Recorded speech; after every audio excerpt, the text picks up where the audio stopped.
দেখো, ক্যালেন্ডারের সমস্যা প্রত্যেকটা পরীক্ষায় একটা না দুটো আসতেই থাকে। তো আমরা এই ক্যালেন্ডার সমস্যার কয়েকটা ইনফরমেশন জেনে নেব।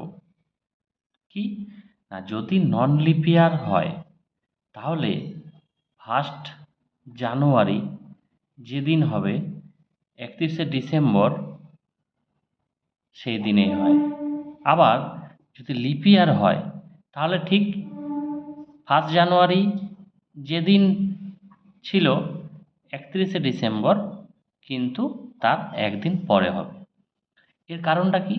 কারণটা আমরা একটু জেনে নিই, তাহলে আমাদের বেশি মনে থাকবে। কীরকম না, যদি নন লিপ ইয়ার হয় তাহলে সারা বছরের দিনের সংখ্যা কত হয়? 365।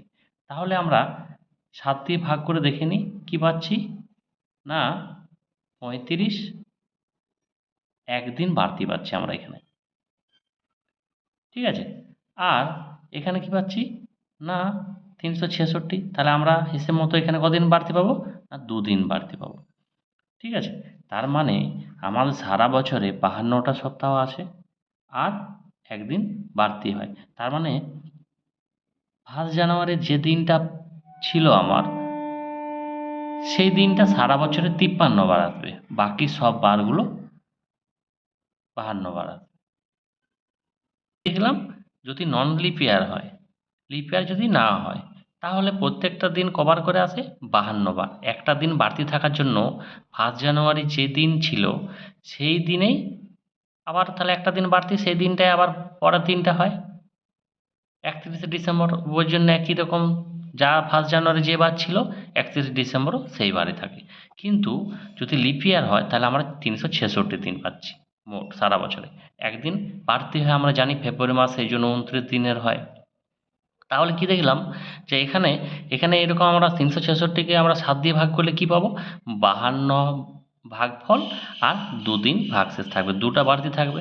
তাহলে 52 বার প্রত্যেকটা দিন আসবে।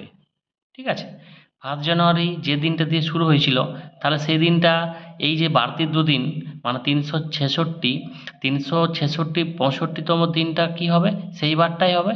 আবার 366তম দিনটা কি হবে না 31শে ডিসেম্বর যেটা, সেটা তার পরের দিন হবে। ওই জন্য লিপ ইয়ার হলে 1 জানুয়ারি যে বার ছিল 31 ডিসেম্বর কি হবে না তার পরের দিন হয়। তাহলে কি বললাম, যদি নন লিপ ইয়ার হয় 1 জানুয়ারি যে বার ছিল 31শে ডিসেম্বর সেই বারেই হয়। আবার যদি লিপ ইয়ার হয় 1 জানুয়ারি যে বার ছিল 31শে ডিসেম্বর তার পরের দিন হয়।